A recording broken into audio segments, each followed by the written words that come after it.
तो हे बच्चों, वेलकम बैक टू एमिट फाउंडेशन। बच्चों, पिछले वीडियो में हम लोग ने मूवमेंट ऑफ फोर्स के ऊपर डिस्कस किया था, जहाँ पे हमने चीज़ों को घुमा घुमा के देखे थे कि मूवमेंट ऑफ फोर्स होती क्या है, मूवमेंट ऑफ फोर्स एक्चुअली में प्रोड्यूस क्यों होती है, क्या कब मूवमेंट ऑफ फोर्स ज़्यादा होती है, कब मूवमेंट ऑफ फोर्स कम होती है। ये सारी चीज़ें हम लोग ने पिछले वीडियो में कवर की थी, आपको उसकी डिस्क्रिप्शन में लिंक मिल जाएगी। ठीक है, इस वीडियो में बच्चों हम लोग बात करने वाले हैं कि जब मूवमेंट ऑफ फोर्स प्रोड्यूस की जाती, किसी बॉडी में प्रोड्यूस होती है, तो वो दो टाइप की मूवमेंट प्रोड्यूस करती होगी। कौन सी? या तो बॉडी जिस इस डायरेक्शन में जाती होगी, फॉर एग्जांपल ये मेरा अगर फिक्स्ड पॉइंट है और ये मेरी बॉडी है और इस पे मैंने यहाँ पे फोर्स लगाया, तो बॉडी कुछ इस तरह मूव करती होगी।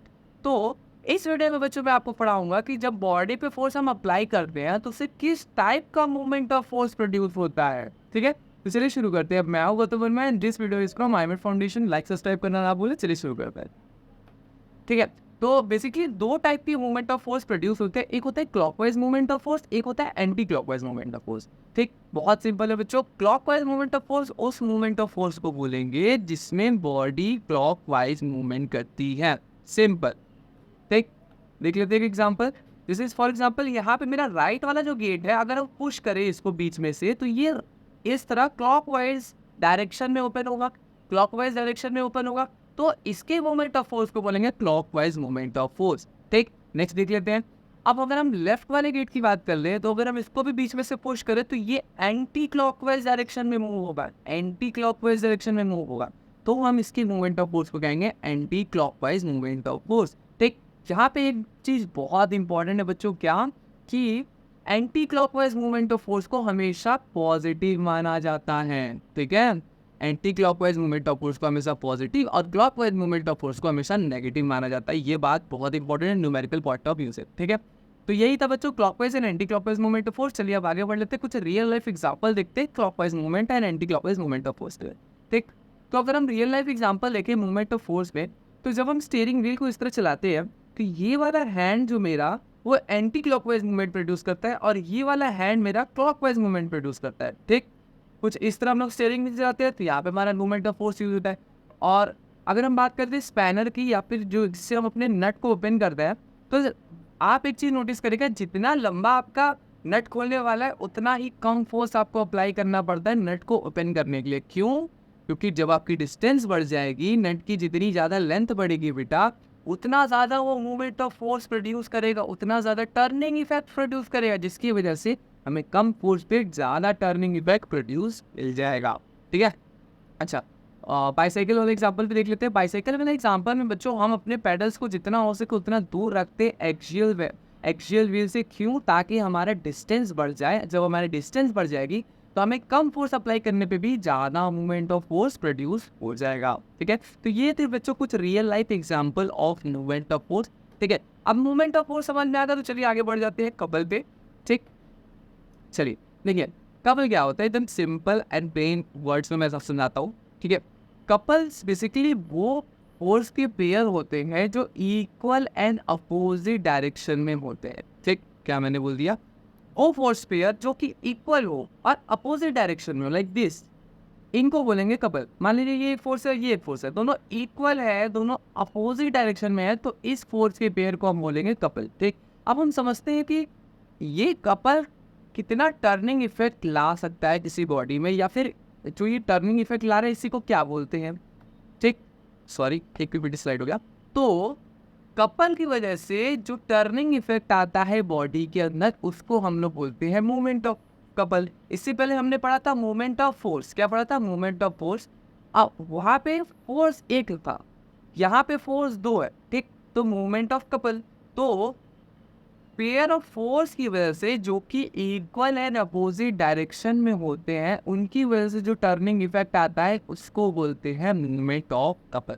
ठीक, सिंपल एंड प्लेन। ठीक, यहाँ पे आपको ये दिख रहा होगा, एक फोर्स अपवर्ड डायरेक्शन में, एक फोर्स डाउनवर्ड डायरेक्शन में, और ये दोनों फोर्स इक्वल इन मैग्नीट्यूड है, जिसकी वजह से ये बॉडी को घुमाएंगे। अब बॉडी को क्लॉकवाइज भी मूव कर सकते हैं, एंटी क्लॉकवाइज भी मूवमेंट कर सकते हैं। ठीक है, तो ये जो मूवमेंट प्रोड्यूस होती है इसी को बोलते हैं मूवमेंट ऑफ कपल। ठीक है, इसका एक इक्वेशन भी होता है, नेक्स्ट इक्वेशन हम नेक्स्ट वीडियो में कवर कर लेंगे। ठीक है, इससे कुछ रियल लाइफ एग्जांपल्स देख लेते हैं बच्चों। रियल लाइफ एग्जांपल्स की बात करें तो हम लोग हर जगह कपल्स का यूज़ करते हैं। फॉर एग्जांपल हम लोग जब भी नल को ओपन करते हैं तो हम 2 फिंगर्स ओपन करते हैं। क्यों? क्योंकि हम जब 2 फिंगर से ओपन करेंगे तो हमारा ज़्यादा मोमेंट ऑफ फोर्स अप्लाई होगा, ठीक है। बिकॉज इससे पहले वाले एग्जांपल में बच्चों हम लोग एक फोर्स अप्लाई कर रहे थे तो वहाँ पे मोमेंट ऑफ फोर्स प्रोड्यूस हो रहा था, यहाँ पे भी मोमेंट ऑफ फोर्स प्रोड्यूस हो रहा है, बट 2 फोर्स अप्लाई हो रहा है, इसीलिए उसको बोलते हैं मोमेंट ऑफ कपल। अब एक बात बताओ, आप एक जगह एक फोर्स लगा रहे थे, एक जगह 2 फोर्स लगा रहे हो, तो 2 फोर्स वाला ज़्यादा प्रोड्यूस करेगा मोमेंट ऑफ फोर्स। इसीलिए हम हमेशा रियल लाइफ में कपल्स का वेपर यूज़ करते हैं जहाँ पे हमें ज़्यादा से ज़्यादा टर्निंग इफेक्ट देखने को मिलता है, ठीक है बच्चों। चलो और देख लेते कौन सा एग्जाम्पल। हाँ, जब हम ताले को भी अनलॉक करते हैं तो चाबी को हमेशा दोनों डायरेक्शन से फोर्स लगाते हैं ताकि ज़्यादा से ज़्यादा टर्निंग इफेक्ट प्रोड्यूस हो पाए, ठीक है। अगर आपने रियल लाइफ में एग्जाम्पल देखा होगा तो जो ट्रक की टायर्स को ओपन करने के लिए एक रिंच आती है, उसको दोनों डायरेक्शन से पकड़ घुमाना होता है, दोनों डायरेक्शन से पकड़ घुमाना होता है। क्यों? क्योंकि अगर दोनों तरफ से फोर्स लगेगा तो हमारी जो बॉडी है वो ज़्यादा टर्न होगी, ज़्यादा टर्निंग इफेक्ट लगेगा, जिसकी वजह से ज़्यादा स्क्रू पे प्रेशर होगा घूमने का। समझ में आ गया? एक और रेंज आती है जिससे एक डायरेक्शन से हम लोग बस उसको टर्न कर सकते हैं, बट उस रेंज से आपको ज़्यादा फोर्स लगाना पड़ेगा, ठीक।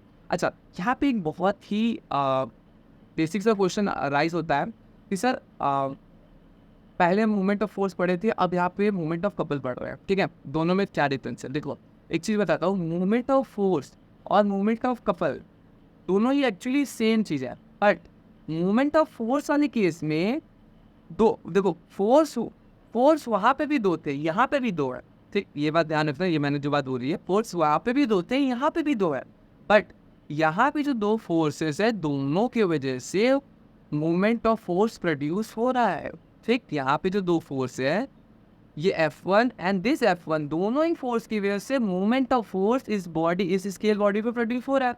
लेकिन वहाँ वाले केस में अगर हम बात कर ले, इस वाले केस में बच्चों जिसमें बीच से हम फोर्स लगा रहे हैं और इस साइड कोई भी फोर्स नहीं दिख रहा है आपको, बट ऐसा नहीं है, यहाँ पे एक फोर्स प्रोड्यूस होगा जो कि होगा रिएक्शन फोर्स, ठीक। जब भी आप स्केल को एक डायरेक्शन से घुमाते हो तो ऑटोमेटिक दूसरे डायरेक्शन से वो आपके साइड घूमती है ना, जो कि रिएक्शन फोर्स की वजह से घूमती है, ठीक। तो यहाँ पे सेकेंड वाले फोर्स का आपको मूवमेंट ऑफ फोर्स इसलिए नहीं देखने को मिल रहा है क्योंकि सेकेंड ऑफ वाला जो फोर्स है वो पाइवोट एक्सिस के एकदम 0 डिस्टेंस पे है, ठीक। और हमें पता है कि टर्निंग इफेक्ट ऑफ फोर्स तो तभी आता है जब कोई फोर्स डी डिस्टेंस या फिर एन डिस्टेंस या फिर एल डिस्टेंस हो पाइवोट एक्सिस से, ठीक। तो जो पाइवोट एक्सिस की एकदम जस्ट पास वाला फोर्स है जो कि रिएक्शन फोर्स है, उसकी वजह से मूवमेंट ऑफ फोर्स तो आ ही नहीं रहा, इसीलिए यहाँ पे हमें सिर्फ एक फोर्स दिखता है जो कि मूवमेंट ऑफ फोर्स प्रोड्यूस कर रहा है, ठीक, जो कि हम अप्लाई कर रहे हैं, ठीक। कपल से केस में दोनों ही force movement of force produce करते हैं, इसीलिए उसको बोलते हैं मूवमेंट ऑफ कपल, ठीक है। आई होप बच्चों ये आपको समझ में आया होगा, ठीक है। ये कुछ रियल लाइफ एग्जांपल्स थे, ठीक है। तो मिलते हैं बच्चों आपसे नेक्स्ट वीडियो में, और लाइक एंड सब्सक्राइब करना ना भूलें। इसके बाद वाली वीडियो में हम लोग basically equations and equilibrium cover करने वाले हैं इस चैप्टर के, ठीक है। बोलते हैं मिलते हैं नेक्स्ट वीडियो में। Thank you for watching.